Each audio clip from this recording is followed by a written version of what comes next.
programa de hoy, monjas de clausura dejan Nicaragua luego de 22 años.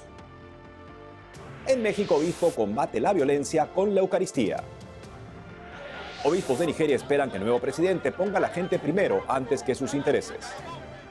En Costa Rica, feligreses inician cuaresma sin cenizas en la frente.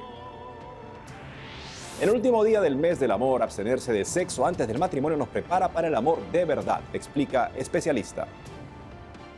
Hola amigos y bienvenidos a su programa de noticias con enfoque católico EWTN Noticias. Soy Eddie Rodríguez Morel. Natalie estará con nosotros próximamente.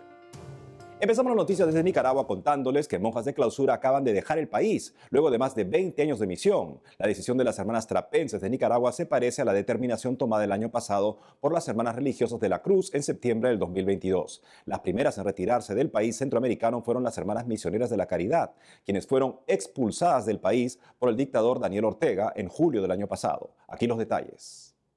Me permiten darles un abrazo hermanos, si somos hermanos, no preciso ni decir. Ellas son las hermanas trapenses de Nicaragua. Luego de 22 años de servicio en esta nación, este lunes 27 partieron hacia Panamá para continuar su misión pastoral.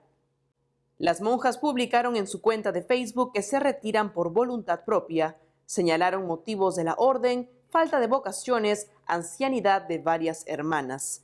Sin embargo, hace 2 semanas, la Dirección General de Migración y Extranjería de Nicaragua comenzó a citar a diversos religiosos y misioneros extranjeros para nuevos requisitos de permanencia en el país, según informa el medio local 100% Noticias.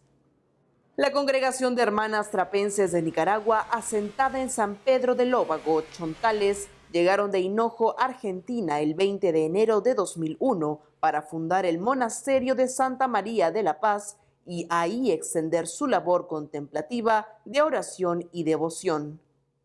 Antes de dejar Nicaragua este 27 de febrero, las 5 religiosas entregaron el convento, monasterio y todos sus bienes a la diócesis de Juigalpa, con jurisdicción sobre el departamento de Chontales, según el medio La Prensa. Las monjas pertenecientes a la Orden Cisterciense de la Estricta Observancia expresaron que seguirán siempre unidas a Nicaragua en la oración, amistad y cariño que el Señor les regaló en estos 22 años en el país. También agradecieron a la feligresía que siempre las acompañó. Decenas de los fieles con gran cariño despidieron a las hermanas. Muchas gracias y muchas bendiciones, hermanas. Un abrazo fuerte. Jamás las olvidaré. Buena suerte, hermanas. Tuve la dicha de estar 1 año con ellas cuando se inició la construcción del monasterio. Mujeres emprendedoras, se les desea lo mejor del mundo. Las monjas trapenses se caracterizan por ser una orden que contempla u ora en forma continua ante Jesús sacramentado. Así alaban a Dios y piden por la salvación de cada ser humano. Empiezan sus oraciones desde la madrugada, alternan con el trabajo en distintas horas, leen la Biblia, terminan su jornada orando ante el Santísimo Sacramento. Me permiten darles un abrazo hermanos, si somos hermanos, no preciso ni decir. Los costarricenses tuvieron esta vez un inicio de cuaresma diferente como ningún otro. Nuestra corresponsal Anastasia Telles nos explica esto y más. Aquí desde el Parque de Nicaragua, en Zapote, les informamos que esta cuaresma dio inicio con un cambio en la imposición de ceniza. El obispo de la diócesis de Cartago y presidente de la Comisión de Liturgia de la Conferencia Episcopal recalcó en una nota aclaratoria que el misal romano prevé que la ceniza sea colocada sobre nuestra cabeza una vez acabada la plegaria para bendecirla.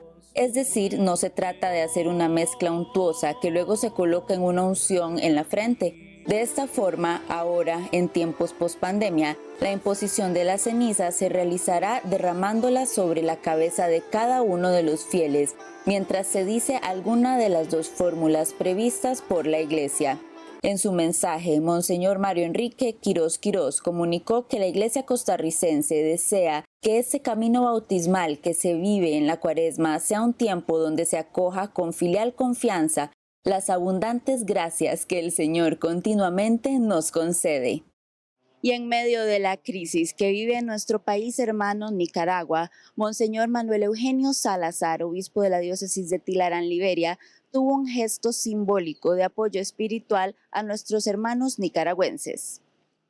Al presentarse en la frontera entre Nicaragua y Costa Rica, con las manos en alto, rezando por la paz de Nicaragua y por la protección de su hermano obispo Monseñor Rolando Álvarez, mientras el presidente nicaragüense Daniel Ortega Saavedra manifiesta que Jesucristo es su inspiración, pero califica a la Iglesia Católica de mafia organizada, encarcela al obispo, expulsa y quita la nacionalidad a perseguidos políticos, en Costa Rica se ora por este país. El jueves eucarístico fue aprovechado por el obispo costarricense para estar en la Cruz Guanacaste, lo más cerca posible de su hermano Monseñor Rolando Álvarez, obispo de Matagalpa, Nicaragua, orando por el pueblo de Nicaragua, por la iglesia, por sus pastores y especialmente por sus habitantes.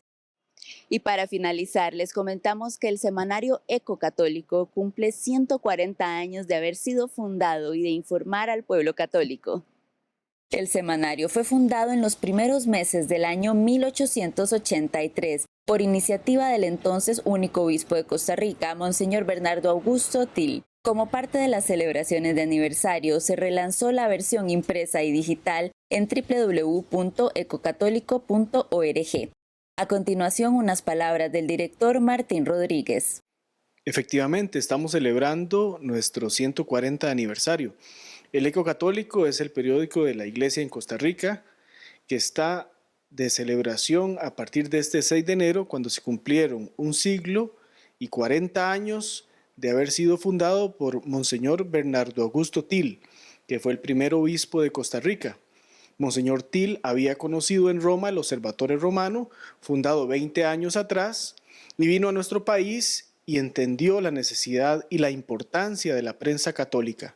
Fundó el Eco Católico con el objetivo de colocar la visión de la Iglesia sobre los grandes temas de la vida nacional en medio de la sociedad. Y por eso el Eco Católico desde entonces es el periódico oficial de la Iglesia en Costa Rica. En Zapote, San José, Anastasia Telles Abarca, EWTN Noticias. Nigeria, el país más poblado de África y con mayor asistencia a misa dominical en el mundo católico, realizó elecciones este fin de semana para elegir al sucesor del presidente en el poder desde el 2015. Los obispos de Nigeria llamaron a votar. Aún no hay ganador oficial, pero se sabe que lidera las votaciones Bola Tinubu, de religión musulmana. Peter Obi, un cristiano de 61 años, obtuvo el 46% de los votos en Lagos, la capital económica de Nigeria. En este país, a pesar de ser rico en petróleo, más de la mitad de la población vive en extrema pobreza. En campaña, los candidatos se comprometieron a luchar por el orden y derrocar la corrupción. La jornada electoral se dio en medio de denuncias de irregularidades y violencia. Jude Atemanque, jefe de redacción de Asia y África, le dio más detalles a Bárbara Socorro de EWTN Noticias. Los obispos, al ver la necesidad de hacer frente a los distintos desafíos que existen, hicieron un llamado a que el pueblo vote por líderes creíbles que realmente puedan resolver las circunstancias que este país de África Occidental atraviesa. Los cambios solo podrán verse cuando ingrese un líder creíble, temeroso de Dios y, por supuesto, un hombre íntegro. Así pues, el mensaje de los prelados era hacer un llamamiento a los nigerianos para que acudieran masivamente a votar, porque Nigeria es la nación más poblada de África, que se logre cambiar todo el sistema y conseguir los cambios esenciales para este país. Jude, ¿por qué las elecciones estuvieron marcadas por la violencia? Muchas irregularidades en algunos centros electorales, según los informes que recibí de amigos cercanos y otras fuentes de Nigeria. Algunos locales de votación abrieron muy tarde debido a la logística, llegaron muy tarde y algunas votaciones tuvieron que retrasarse hasta el domingo. ¿Qué problemas deberá resolver el nuevo gobierno en Nigeria? El gobierno tendrá mucho trabajo y desafíos: seguridad, economía, unidad nacional, lucha contra la corrupción y, por supuesto, recuperar la serenidad a lo largo del sistema universitario. Jude, ¿qué espera el pueblo católico de los nuevos dirigentes de la nación. Como eco de la Conferencia Episcopal Católica de Nigeria, se espera el bienestar de la población, que sirvan al pueblo. Los obispos siempre han pedido en sus mensajes, cada vez que han tenido la oportunidad, en sus homilías o cuando predican en sus respectivas parroquias y diócesis, líderes con integridad, líderes que sirvan al pueblo y no a sus intereses personales. Jude, muchas gracias por esta entrevista. Gracias, Bárbara, por recibirme y estoy siempre a su disposición por si tienen cualquier otra pregunta relacionada con la situación en Nigeria, pero por supuesto les mantendré informados de lo que ocurra con los resultados de las comisiones electorales nacionales independientes en Nigeria. Y ahora noticias de la Iglesia en México. 18 de las 50 ciudades con mayor violencia urbana en el mundo están en México. Así lo indica el más reciente listado del Consejo Ciudadano para la Seguridad Pública y la Justicia Penal de este país. La investigación demuestra que la ciudad más peligrosa del mundo es Zamora, en el estado de Michoacán, a unos 149 kilómetros al oeste de Morelia. Ante la creciente violencia, hay esperanza para México con más de 13,000 asesinatos en lo que va del año. Así Prensa entrevistó precisamente al arzobispo de Morelia, Monseñor Carlos Garfias Merlos, sobre las soluciones en las que ya está trabajando la iglesia. Han surgido las misas callejeras en los lugares donde se han dado eventos de violencia más dramáticos o más trágicos, y hemos estado buscando tener adoración eucarística, tener procesiones de un lugar a otro, para generar confianza y seguridad en las personas. Sobre todo el tema de las misas callejeras creo que ha tenido bastante eco y ha favorecido que podamos realizar estas celebraciones en las colonias más violentas, en las colonias donde hay eventos de mayor agresividad. Entre los ejes que tenemos ya operando dentro de este Consejo Michoacano para la Cuestión de la Paz y la Reconciliación está los centros de escucha y los centros que llamamos Casa del Artesano para acompañar y rehabilitar a las personas adictas. Estos ya son modos concretos de acompañar a las víctimas de las violencias. En este sentido, podemos hablar de contar en Michoacán con más de 32 centros de escucha que ya están funcionando y operando, sobre todo en las diócesis de la Iglesia Católica en Michoacán. Hacemos una pausa y al volver, en el último día del mes del amor, abstenerse del sexo antes del matrimonio nos prepara para el amor de verdad, explica especialista. Hoy es la fiesta de la Beata Antonia de Florencia, la viuda que se hizo religiosa. Le contamos más de su vida. Ya regresamos con más noticias con Enfoque Católico.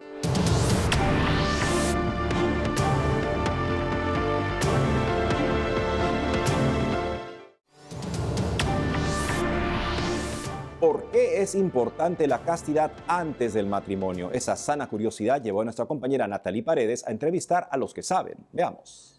Hay cosas que como todo el mundo las hace, se toman como normales. Sucede con las relaciones sexuales antes del matrimonio. De la castidad no se habla, pero hoy, en el último día de febrero, mes del amor, sí hablaremos de lo bueno que es que los novios lleguen vírgenes al matrimonio. Nos conectamos con Carla Ismodes, fundadora de la página web Los Quelidos, en la que junto a su esposo hablan sobre el amor real y predican con su testimonio. Carla, es un gusto tenerte con nosotros en el programa. Coméntanos, ¿por qué es importante la castidad en el noviazgo? Muchas gracias por la invitación, Nati. En el noviazgo, sinceramente la castidad es una virtud que se vive en cualquier etapa de vida, ya sea de solteros, novios, incluso esposos. Solo que la mayoría de personas no sabe lo que significa la castidad realmente. La castidad no es la abstinencia de relaciones sexuales, porque claramente a los esposos no se les pide eso, ¿no? La castidad es una virtud que nos enseña a amar de verdad, a orientar nuestros impulsos sexuales a ese amor total, fiel, fecundo y para siempre. Entonces, en el noviazgo, ¿qué significa? En la práctica, pues sí se requiere esa espera, de esa abstinencia sexual, porque todavía no estamos dentro de un entorno de amor conyugal entre los esposos. Entonces, a los novios sí se les pide eso, pero no como una prohibición, sino más bien como una custodia de ese sí que se va a dar en el matrimonio. Entonces, si es que ambos anhelamos ese amor total, de entrega total, cuerpo y alma en el matrimonio, pues siendo novios hay que abstenernos no solamente de relaciones sexuales, sino también cuidar lo que vemos, cuidar lo que escuchamos. Entonces la castidad se vive en todo ámbito integral de la persona. ¿Y qué pasa si uno de los novios no quiere vivir la castidad? Pues ahí habría que ver si para ti es algo negociable o no negociable en el noviazgo. ¿Qué quiere decir esto de no negociable? Si es que, por ejemplo, para ti la vivencia de la castidad es fundamental y primordial, pues buscarás estar con alguien que no solamente respete lo que tú quieres, sino que también te ayude a vivirla, ¿no? En ese sentido, que también se comprometa a vivir en castidad. En una pareja, si es que uno de los dos no lo quiere, no le ve sentido, no quiere vivirlo simplemente, pues va a ser bien difícil seguir caminando en la vivencia de la castidad, porque juntos, el trabajo en equipo se puede lograr, si bien es muy difícil, se puede lograr. Nosotros lo hemos vivido durante 9 años en nuestro noviazgo y ahora lo vivimos como esposos de otra manera, claro está, pero es porque los dos juntos estábamos de acuerdo en que queríamos vivir esto, en que queríamos esperar, en que queríamos realmente vivir en plenitud el amor conyugal cuando sea el momento. ¿Cómo pueden llegar los novios vírgenes al matrimonio? Principalmente viviendo en la castidad. No significa que quienes ya han tenido relaciones sexuales anteriormente durante su noviazgo, en noviazgos pasados, no puedan vivir la castidad. De hecho, existe el término que se llama segunda virginidad, que es una transformación en ti, en tu ser, para que puedas lograr vivir en castidad pese a haber cometido algún error en el pasado, ¿no? Si ese es el caso, pues claro que cualquiera puede aspirar a vivir en castidad. Y tampoco significa que quienes son vírgenes viven la castidad, ojo, ¿no? Porque hemos conversado que la castidad no solamente es la abstinencia de relaciones sexuales o ser virgen, sino también involucra en lo que ves, ¿no? Si hace un tema pornográfico, por ejemplo, si ves pornografía, entonces no estás siendo casto a pesar de no haber tenido relaciones sexuales. O lo que escuchas, o cómo son las conversaciones que tienes en tus grupos de WhatsApp, etcétera. Entonces la castidad involucra mucho más que solamente abstenerse de tener relaciones sexuales. Así es, Carla, ¿y cómo ayuda la teología del cuerpo para vivir la castidad? La teología del cuerpo es un tema muy profundo y acá les voy a dar solamente algunas claves como para que se animen a seguir profundizando. Empezó con una serie de catequesis que nos dejó San Juan Pablo II, ¿no? En el que tuvo una visión nueva de todo lo que es la sexualidad, el amor humano, y nos enseñó la importancia de nuestro cuerpo, ¿no? Despejó muchas dudas que se tenían con respecto a la sexualidad, sobre todo respecto a la sexualidad entre los esposos. Y eso, finalmente, lo que nos quiere decir la teología del cuerpo es que nuestro cuerpo, nosotros somos nuestro cuerpo, por lo tanto hay que custodiarlo, hay que amarlo, hay que cuidarlo, así como me cuido yo y me conozco yo, porque nadie ama lo que no conoce. Entonces tenemos que primero conocernos para amarnos y así poder entregar este amor también a una pareja. Y también, igual, viéndola como una persona hecha a imagen y semejanza de Dios, hay que cuidarla, respetarla, hay que quererla. Entonces, en la teología del cuerpo vemos cómo, como personas íntegras, estamos hechas para el amor. Así es, Carla. Esperemos que muchas personas se animen a seguir conociendo qué es la teología del cuerpo. Carla Ismael, gracias por la entrevista. A ti, muchísimas gracias. Hoy la iglesia celebra a la beata Antonia de Florencia, llamada así porque nació en esta región italiana en 1401. La beata se casó muy joven y perdió a su esposo a los pocos años. Decidida a entregarse a Dios, fundó el quinto convento de terciarias regulares de San Francisco. Más sobre su interesante testimonio con la hermana Fátima Tagüe, de origen boliviano y perteneciente a la Congregación Internacional Clarisas Franciscanas Misioneras del Santísimo Sacramento, una orden presente en el Perú.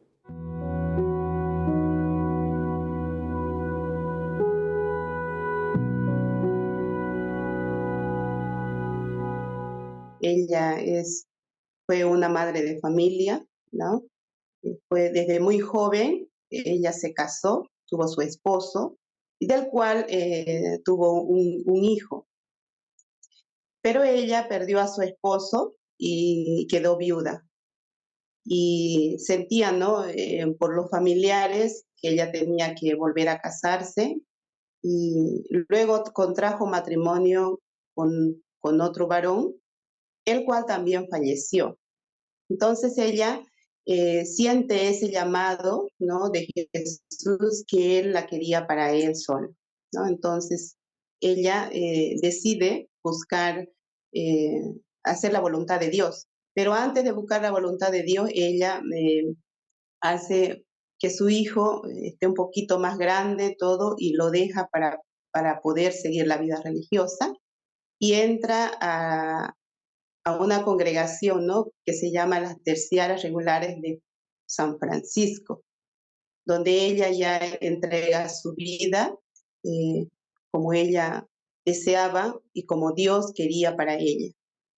Entonces es así que ella comparte con las hermanas de esta congregación, con la piedad, la humildad, que es lo que lo caracteriza a ella, y la paciencia. Dice que ella era una persona muy paciente, la cual la gente o sus mismas hermanas la valoraban y la querían mucho, ¿no? En este sentido, ella inicia su vida religiosa en esta congregación, en esta orden. Era muy profesante, muy amante de la vida de San Francisco de Asís, y quería vivir tal cual es, con minoridad, con humildad, con sencillez, como él lo hizo en su tiempo. Lo que pienso que ella nos invita en este día, que recordamos su muerte, es que a través de la sencillez, de la humildad y la paciencia, nosotros podemos lograr la santidad.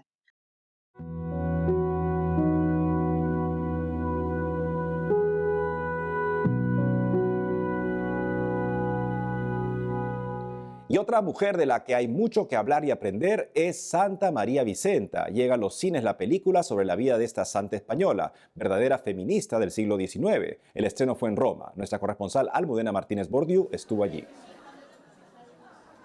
En el marco del mes de la celebración del Día Internacional de la Mujer, el próximo 24 de marzo llega a las salas de cine de España La Sirvienta, la nueva película dirigida por Pablo Moreno, que llegará a Latinoamérica en el segundo semestre de este año. Santa Vicenta María, ¿me devuelves la estampa? ¿Sabes la historia de esta mujer? No solo es la historia de esta mujer, es la historia de las mujeres que cambiaron su vida gracias a ella. La película narra la historia de Santa Vicenta María López, una mujer dedicada a ayudar, educar y promover el trabajo digno de las mujeres que salían de sus pueblos para labrarse un futuro mejor en el servicio doméstico en las grandes ciudades. Una historia como la de muchas mujeres de hoy. No podemos rendir. Entonces nos dimos cuenta que la historia de Santa Vicenta María era una historia muy interesante, que hablaba de una mujer que había hecho cosas extraordinarias hace 150 años. Dijimos, pues esto hay que contarlo.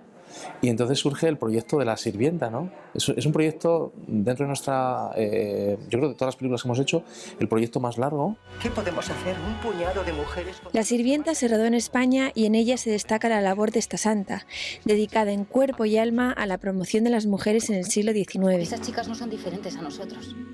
Son mujeres que buscan su lugar.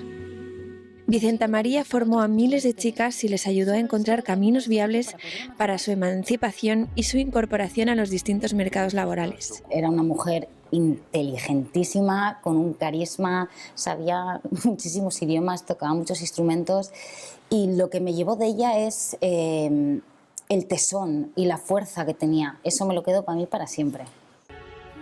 Quiero ser religiosa. Es la santa española que fundó la Orden de las Religiosas de María Inmaculada, conocidas también como las religiosas del servicio doméstico. ¡Que no me toques!